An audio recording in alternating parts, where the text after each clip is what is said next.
ndoda kuti ndimbokuonesaiwo chinhu ichi handiti vanhu tine system yekuti munhu akaenda kudiaspora tinoita kumaerengero kuti ane 2 years ane 3 years ari ikoko hapana zvaamboita muupenyu. Do you know kuti hazvisi pakuti munhu achinja location, zviri pakuti munhu wachona mafungiro ake, mindset yake yakamira sei handiti. And ndosamuchiona kuti muno muZimbabwe we've got a lot of people vasati vamboenda out of the country but who are doing well muZimbabwe.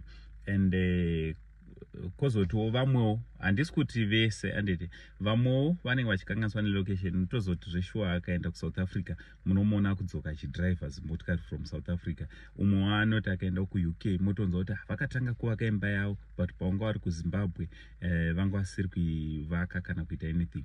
But ndiri kutaurira kuti kune vamwe handiti, kune vamwe kuti mindset yavo yakadhakwa to an extent yekuti nyange mukamutora akatoenda kuUK anotongonoita mudestitute. Kana ari tongori muno muZimbabwe anotongoramba zvakatongooma. Kana ari toringo mukamutora mukamuti alright regai timbotombomuendesa kuAustralia anotongonosvika futi akanhongerera mabhini.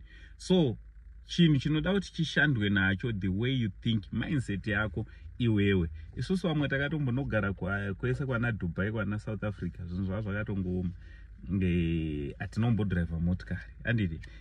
Handisi kuti upenyu izvozvi wanani wachinja but ndiri kuti at least ndakufambawo nekaskoro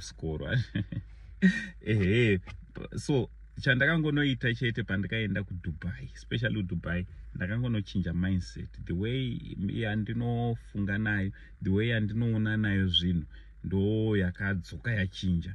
So uri kwauri ikokoka this morning ndoda kuti umbochinjawo maondero aunoita zvinhu. Usafunge kana kuona zvinhu zvese zvingori negative. Pachinhu chese chaunoona chiri negative chimbotsvagawo chiri positive, iwo mhanya nezviri positive.